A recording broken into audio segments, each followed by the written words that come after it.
Oh, Michelle, thank you. Oh. Oh, you know how we feel. I love it. I love it. Oh. Well, isn't it fun living on planet Earth these days? I'm thinking. So recently, there was someone who approached me and asked, are we like going through a rapture of some kind? The rapture. Now, that is an interesting concept. The rapture is a term used by certain Christians, particularly the branches of American fundamentalists, referring to a professed end time event when all Christian believers, living and dead, will rise up into the sky and join Jesus. Now, some of you may know this a little bit better than me because I was not brought up with this belief system. But I believe that there are going to be 144,000 that will be saved. Right? Somebody, not very many.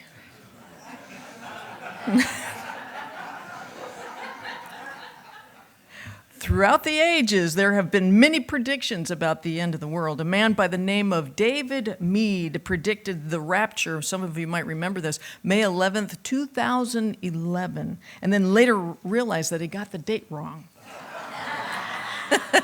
But because he had a great following, at that time, experts had advised people to not give away all their belongings, going off your diet, ending physical exercise or quitting your job, which just is a good idea anyway. But since the beginning of recorded time, people have been thinking about the end of the world and making predictions about how and when it might happen. And believe me, in my lifetime, I have prepared for a few of them along the way, and to my dismay, they never happened. Especially when you're getting all prepared. Before I moved out here to California from Colorado in 2004, I had finally gotten rid of all my survival food that I had been keeping for years.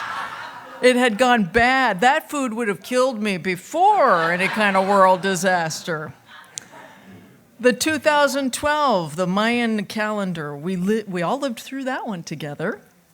However, according to the Complete Idiot's Guide to the 2012, yes, there is a book called that.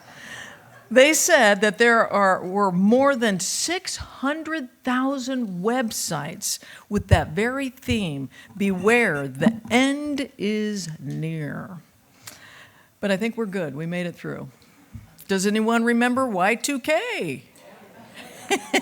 The dawning of the year 2000 was surely to be a time, the end time, according to alarmists. The near hysteria over the Y2K problem just scared the daylights out of most folks. And the greatest problem with Y2K was that people's fear was greater than any kind of computer malfunction. Likewise, many Christian fundamentalists are convinced by the works of some of you might remember, Tim LaHaye's Left Behind novels, that it was novels about that the rapture was at hand. And before Tim LaHaye's novels, of course, there was the book, some of you might remember this, The Late Great Planet Earth by Hal Lindsey. Anyone remember that? Some of you might remember it. This book was the best-selling book during the 1970s. It sold over 28 million copies. And it has been more than 40 years now, and nothing predicted in Lindsay's work has ever happened. But he made a lot of money. And he retired a very wealthy man. Fear sells. Have you noticed that lately? My favorite book of the world coming to an end was entitled 88 Reasons Why the Rapture Will Be in 1988.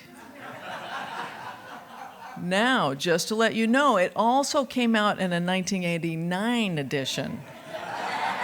Go figure. Personally, I was really involved with the prediction of the harmonic convergence on August the 17th, 1987. I guess I wasn't the only one. How many of you were involved with that? Oh, yes. Oh, my goodness. The New Age author Jose Arguelles had an interpretation that the Armageddon would take place unless 144,000 people gathered in certain sacred sites all over the world in order to resonate in harmony on that day. It also had to do with the astrological components of that day. And so at that time, I traveled to Peru, hiked up to Machu Picchu, and met with other alarmists to pray for peace. Now, did you hear that? Alarmists praying for peace. I'm not so sure that alarmist consciousness can even tap into peace. But we must have done a good job because we're still here.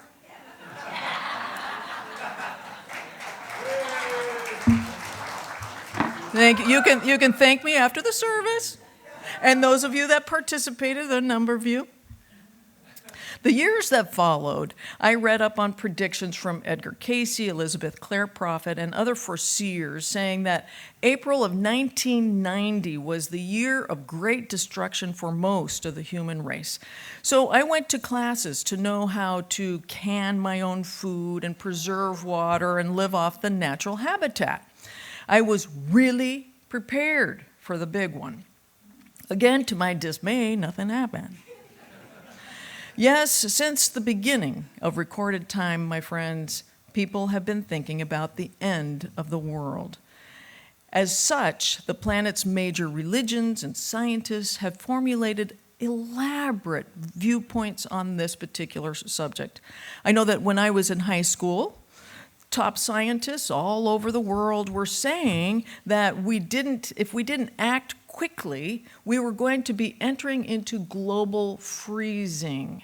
And I remember reading articles in Time magazine and Newsweek from the early 70s that really just scared the bejeebies out of me because we were told that if we weren't going to do something by 1980, that was the end of the world. The Shakers thought that the world would be over in 1792. The Jehovah's Witnesses pegged various years between 1914 and 1994 as the end date. The Hindu Kali Yuga calendar predicts that 2025, there will be great change, and then we will arrive at a place of 10,000 years of peace and bliss.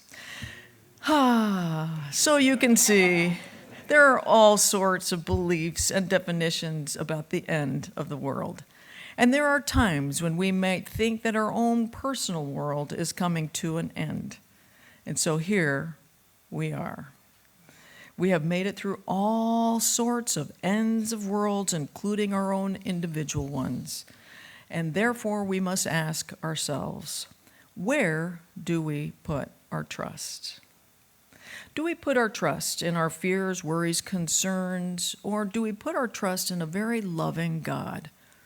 The only bulletproof investment that you can make in this world is to put your trust in a very loving God. Unity believes in a loving and friendly universe, not one that would destroy, create agony, torment, torture for its creation. As you might remember, a few weeks back, I gave a sermon, and we were talking about being smack dab in the middle of God's love. And during this time in our evolution, we must keep the idea, that particular idea at the forefront of our existence. I use that statement frequently, daily, because it puts my awareness back into smack dab in the middle of God's love, and it brings me back into alignment where I feel like I am back home, that internal home where we feel protected and safe. And that is the truth, my friends. You cannot escape being in the middle of God's love. And so during this time of perceived chaos on our planet, it is important for you to align with yourself, to align with that internal home, if you will, a place where you know that inside with God, it's indestructible. It's indestructible at your core because spirit is indestructible. But let's take a look at worry for a moment, which is fear, essentially. Nowadays, you can worry about the coronavirus, the election, global warming, war, Russia, the global economy, and the end of our planet, and, well, just anything. You can think of anything. There's a variety of things that you can choose from that you could be worried about. And the thing is about worry is that you can entertain worry so much that it begins to use you. Worry begins to run you. Have you noticed that? It can have dominion over you, and it can deplete your vital energy. And the good news is that there's no power over you in your life that you do not give power to. You give worry power by entertaining it. So if we're feeling like a victim to those things that we're worried about, we do it to ourselves. Now, the word worry comes from the Anglo-Saxon word meaning strangle or choke. Isn't that interesting?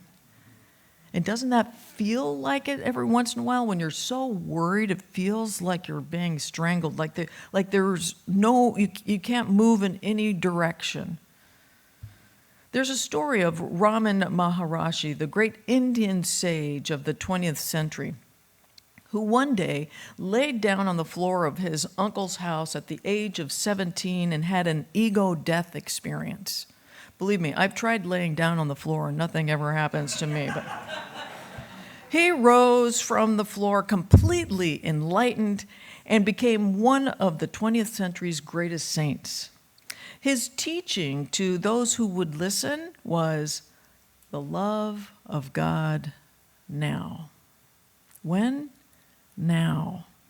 In this moment, there is only God. In this moment, there is only the holy now. And God is pure love, and we are smack dab in the middle of God's love. There is absolutely nothing to worry about in the presence of God.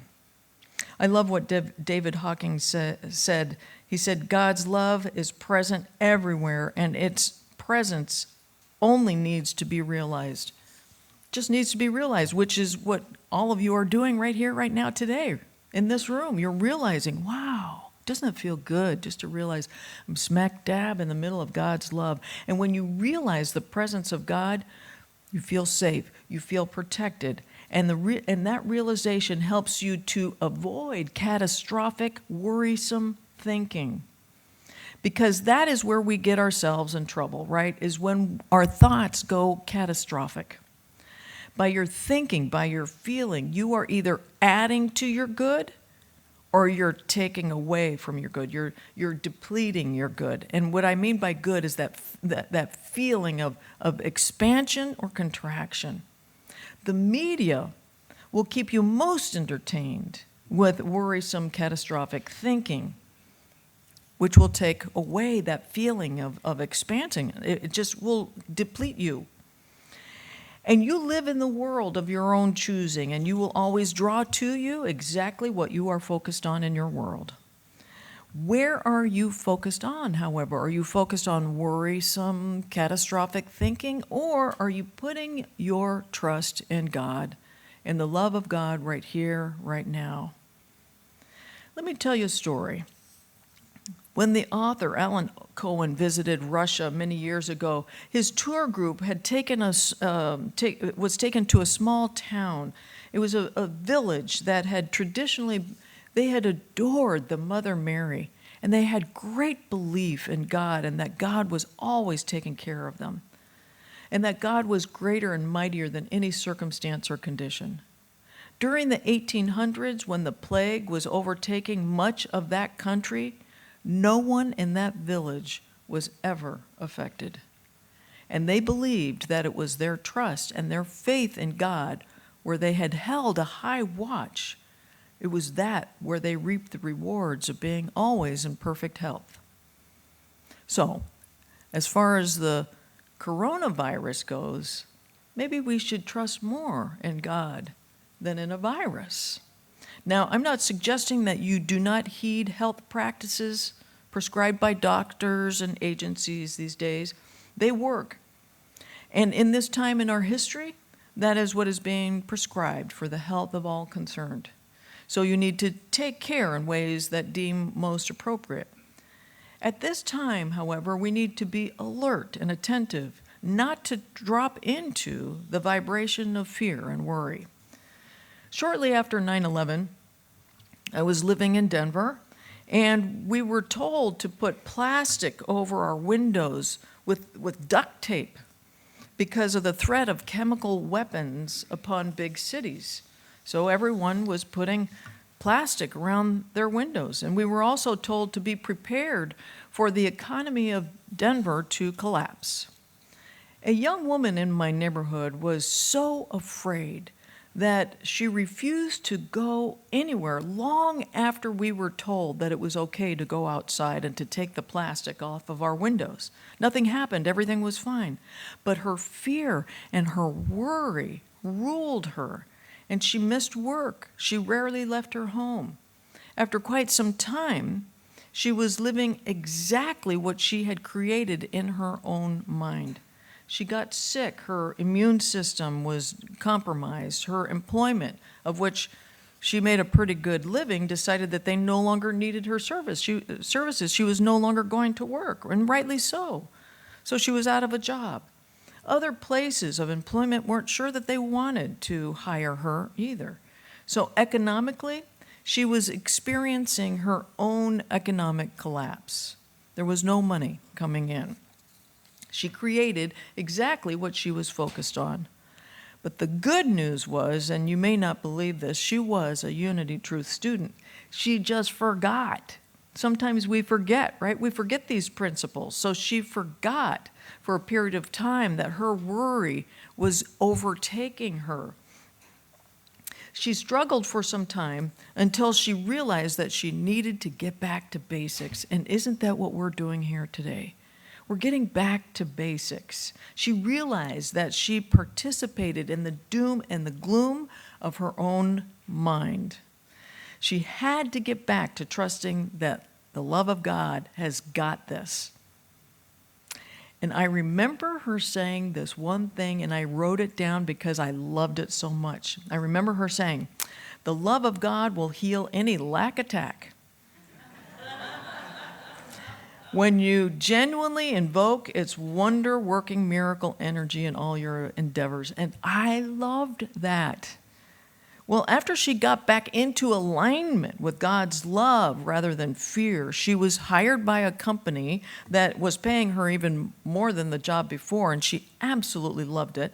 Her health was better than ever before, and her well-being was better than ever before. So here's the deal. Although you may refuse God's eternal love and its freeing, healing, harmonizing, prospering power, it never refuses you. Sometimes we forget about it, but it never refuses you. And God's love, God's presence never forgets about you. God's protective love is always present and transform your life and affairs if you let it. And I'm telling you, my friends, these principles work. That's why I love Unity so much. They work if you work them. And you and I need to remember that Unity is a liberation movement. It's a liberation movement. The teachings of Unity offers us tools towards our freedom, especially freedom from any chaos that might be on planet Earth. Being smack dab in the middle of God's love is the ultimate reality for all of us to heal any lack attack. Because isn't that what our nation is experiencing right now? A lack attack. It's up to you and me to make that difference and see this nation as more than being in lack. So the question on the table is right now, how do we go from a place of feeling that everything is going to be okay right in the middle of our suffering? How do we go beyond the worry and the fear and the concern? Number one, you got to let go of the control. Can you do that? Come home to your center, into the idea that God's got this. As it says in the Course in Miracles, trust would settle every problem now. Take that one in. Trust would settle every problem now. So yes, this is a transformational time where there is some chaos, no doubt. But you want to experience this time from a higher vibration, from a higher level of looking at this. And when you live and move and have your being in the love of the universe, you see that there is a brilliantly orchestrated system in operation, putting you in the right place at the right time, connecting you to your incredible good. And that is where your trust must be. But you got to let go. You see, when you let go of the tightness that worry bestows upon you, and you let God's protective love wash over you, then that is when you know everything is going to be okay. It's going to be okay. Therefore, when we look up the word rapture, because some of you are going, why is she talking about rapture? But if you look it up, it means delight, it means bliss, joy, euphoria, and ecstasy. And that is what trusting in God's protective love has to offer. Delight, bliss, joy, euphoria, and ecstasy. So here's to the rapture, my friends. Let us just take that in. Just close your eyes for a moment. And as we ease on down the road of life, let us just know that you are indestructible, infinite, because that presence of God is you. That presence of God resides within you, all around you. And that presence of God is love. You are smack dab in the middle of God's love. And as we ease on down the road of knowing that we are smack dab in the middle of God's love, let us just know that this whole planet is enveloped in God's love. And it is indestructible. It is eternal. It is ongoing. So take a moment right now from that place of knowing God's love. Expand that love all around this world, loving it, protecting it.